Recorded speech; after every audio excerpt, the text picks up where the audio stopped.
બેટી બચાવો બેટી પઢાઓ આ નારા તો બધાને યાદ જ હશે। હવે એક નારો આ પણ દીકરી ભણી તો રહી છે, પરંતુ તેને બચાવશે કોણ?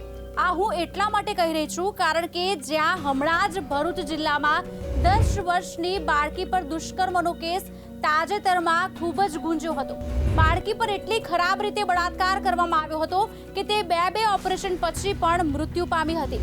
ત્યાં જ કેરળના પઠાણમથિકા જિલ્લામાં એક એવો કિસ્સો સામે આવ્યો છે જેમાં સાંભળીને તમારા રૂવાડા ઊભા થઈ જશે।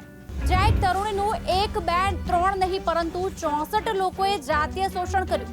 જી હા, તમે સાચું સાંભળી રહ્યા છો।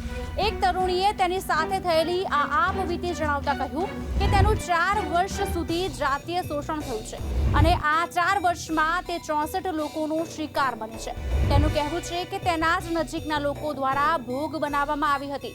તેના કોચ, પાડોશીઓ અને સંબંધીઓએ જ તેની પર કુકર્મ આચર્યું। તેના જણાવ્યા અનુસાર 2019માં તેનું પહેલીવાર શોષણ થયું હતું જ્યારે તે 13 વર્ષની હતી। ત્યારે પણ તેની સાથે સ્કૂલમાં ભણતા મિત્ર દ્વારા તેનું શોષણ કરવામાં આવ્યું અને બાદમાં તેને પોતાના અન્ય મિત્રને બોલાવ્યા અને છોકરી સાથે ખરાબ વર્તન કરાવ્યું। ત્યારબાદ જ્યારે છોકરી રમત ગમત માટે જતી હતી ત્યારે કોચે તેનું શોષણ કર્યું અને દુઃખદ વાત તો એ છે કે તેના કોચ, ટ્રેનરે અને તેના સગાઓએ પણ તેને ન બક્ષી અને રમત ગમત શિબિરો સહિત અનેકો સ્થળોએ આ રમતવીર છોકરી પર દુર્વ્યવહાર કરવામાં આવ્યો। તમને જાણીને નવાઈ લાગશે કે આ છોકરી 2 મહિના પહેલા જ 18 વર્ષની થઈ છે અને તેની પાસે પોતાનો કોઈ ફોન નથી। તે તેના પિતાના મોબાઈલનો ઉપયોગ કરતી હતી જેમાં તેણે લગભગ 40 નંબર સેવ કર્યા હતા જેમાં તેની સાથે ખરાબ વર્તન કર્યું હતું અને આ વિશે છોકરીએ શાળાના કલ્યાણ સમિતિના કાઉન્સેલિંગ સત્ર દરમિયાન વાત કરી હતી। જો કે કલ્યાણ સમિતિના સભ્યો પણ તેની આ વાત સાંભળીને ચોંકી ગયા હતા અને તે પછી આ આરોપો સાચા પણ સાબિત થયા। તેની ખાતરી કરવા માટે મનોવિજ્ઞાન પાસેથી તેનું કાઉન્સેલિંગ કરાવ્યું। તે પછી કલ્યાણ સમિતિના હસ્તક્ષેપ બાદ પોલીસ કેસ નોંધવામાં આવ્યો જેનો સંપર્ક કાઉન્સેલર દ્વારા કરવામાં આવ્યો હતો અને જિલ્લાના વિવિધ પોલીસ સ્ટેશનોમાં પોક્સો એક્ટ અને અન્ય બાબતો હેઠળ કેસ પણ નોંધવામાં આવ્યા। પોલીસના જણાવ્યા અનુસાર આ સંબંધમાં 5 લોકોની ધરપકડ કરવામાં આવી જેમાં મોટા ભાગના આરોપીઓ કોચ, સહપાઠીઓ, સ્થાનિક રહેવાસીઓ છે અને 6થો આરોપી પહેલાથી જ જેલમાં છે। પણ હવે સૌથી મોટો સવાલ એ છે કે હવે છોકરીઓ કોના ઉપર ભરોસો કરી શકે? મિત્ર ઉપર, શિક્ષક ઉપર, કોચ ઉપર કે પછી પાડોશીઓ ઉપર?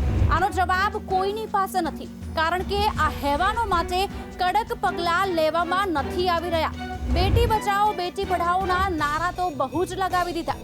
છોકરી ભણતી પણ થઈ ગઈ પણ હવે તેને આ હેવાનોથી બચાવશે કોણ?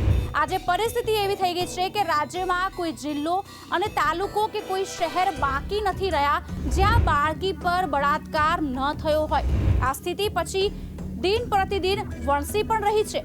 આ સ્થિતિ જોતા જ એવું લાગી રહ્યું છે કે આગામી દિવસોમાં દેશનો કોઈ જિલ્લો, તાલુકો કે ગામ બાકી નહીં હોય જ્યાં બળાત્કાર થયો નહીં હોય। આજે દરેક દીકરીના માતા પિતા પોતાની દીકરીને ભણાવીને તેને કંઈક બનાવવા માંગતા હોય છે અને જોવા માંગતા હોય છે કે તે તેના પગ ઉપર ઊભી રહે, પરંતુ આ સ્થિતિમાં કેવી રીતે માતા પિતા તેને ભણવા મોકલશે?